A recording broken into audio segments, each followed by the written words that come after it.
Good evening, visitors. Welcome to the Australian War Memorial's last post ceremony. My name is Chris Weidenbaum. Joining us today from the Royal Australian Air Force is aircraft woman Skye Padman. We welcome the veterans who have served, those that are still serving, and the families that love and support them.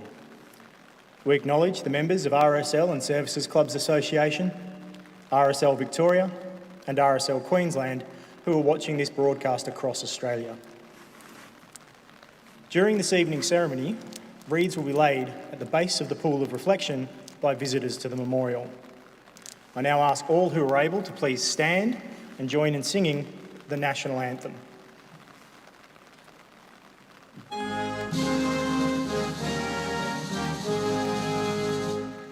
Australians, oh, let us rejoice, for we are one and free.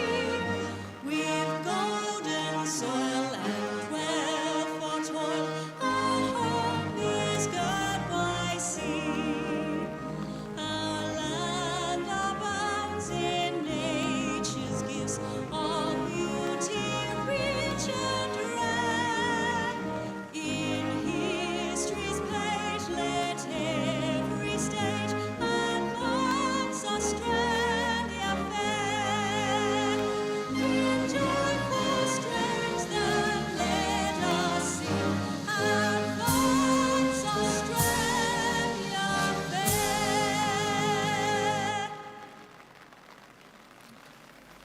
Thank you. The Australian War Memorial was the vision of Charles Bean, Australia's First World War official historian. Bean landed with the Australian troops on Gallipoli and stayed with them at the front through to the end of the war. The idea of this national memorial and museum came to him at Pozières, France, in the depths of the bloody fighting of 1916. Bean's idea was that this would be a place where families and friends could mourn loved ones buried in faraway lands. It would also be a place that could help all Australians understand what these men and women had endured and what they had done for us. Bean's vision, to which we remain true, is best expressed as inscribed in the entrance to the memorial's galleries. Here is their spirit, in the heart of the land they loved. And here we guard the record which they themselves made. Tonight, we will read the story behind just one of those on the Roll of Honour, which lists the names of more than 102,000 men and women who have given their lives for us in war and on operations for more than a century. But first, we present a lament, Flowers of the Forest. Wreaths or floral tributes will now be laid at the base of the pool of reflection.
Today we remember and pay tribute to Private Daniel Mannix Patrick Maslen. Daniel Maslen was born on the 24th of December 1918 in Bunbury, Western Australia, the youngest son of Margaret and Edward Maslen. His father was a timber inspector and later an accountant. Known as Max and Macca to his friends and family, he had 3 brothers, Will, Bob and Phil, and 2 sisters, Mary and Wynne. Maslen was working as a truck driver when he enlisted in the 2nd Australian Imperial Force on the 25th of October 1940, aged 22. He underwent months of training in Australia before embarking for overseas service on the 5th of July 1941. He arrived in the Middle East the following month, and in October was taken on strength by the 2nd 28th Battalion. The 2nd 28th had recently been evacuated from Tobruk and later moved to Syria and then to Lebanon for rest, training and garrison duties. The Germans and Italians had reached El Alamein in Egypt, about 70 miles from Alexandria, and so the 9th Division was rushed to the front. Just after midnight on the 27th of July, Maslen's battalion attacked Ruin Ridge. Despite early progress, the operation was hampered by poor planning and lack of support, and the battalion was eventually surrounded by German forces. The commander had little choice but to surrender, and the Australians were rounded up and marched behind the German lines. Their path took them through the British artillery barrage, resulting in more casualties. The 2nd 28th Battalion suffered heavily at Ruin Ridge. 65 men from the battalion and its support units were killed or wounded, while nearly 500 were captured and became prisoners of war, including Private Maslen. 3 weeks later, Maslen was one of more than 500 Australian and Commonwealth prisoners placed aboard the Italian cargo ship Nino Bixio at Benghazi, part of a larger convoy being escorted from the holding camps to Greece. The following day, on the afternoon of the 17th of August, the Nino Bixio was torpedoed by Allied forces. One torpedo struck the hold containing the prisoners, and all but 70 were drowned or died in the explosion.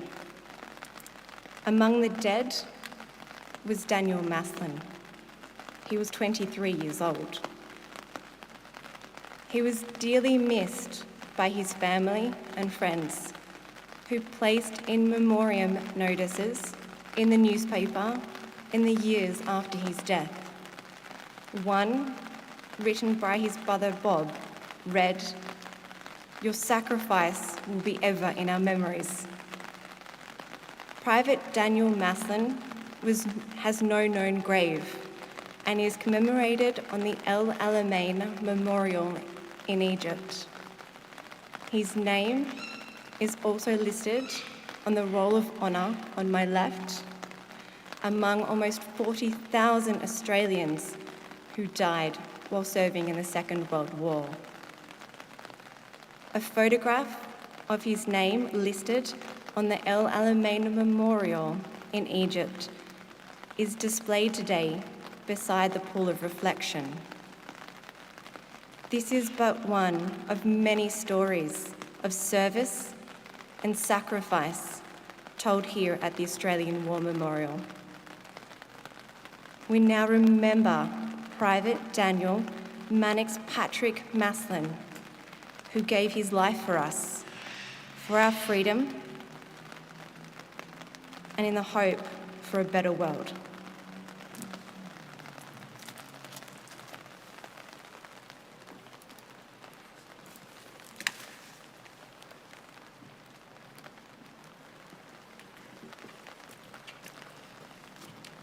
Please stand for the reading of the ode and the sounding of the last post.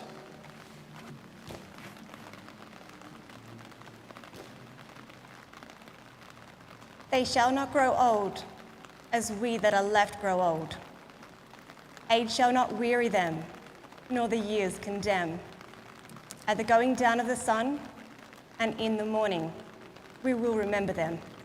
We will remember them.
Lest we forget.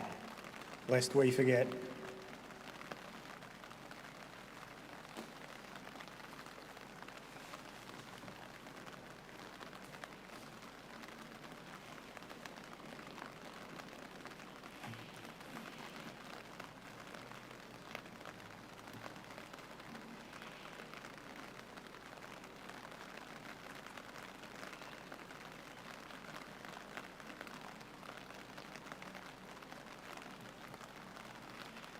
We leave you this evening with the words of the memorial's founder, Charles Bean.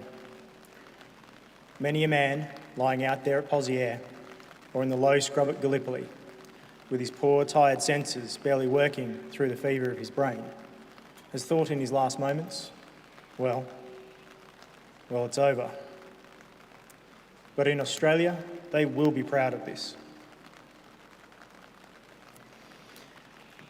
Ladies and gentlemen, girls and boys, that concludes the last post ceremony. We thank you for visiting the Australian War Memorial and wish you all a very good evening.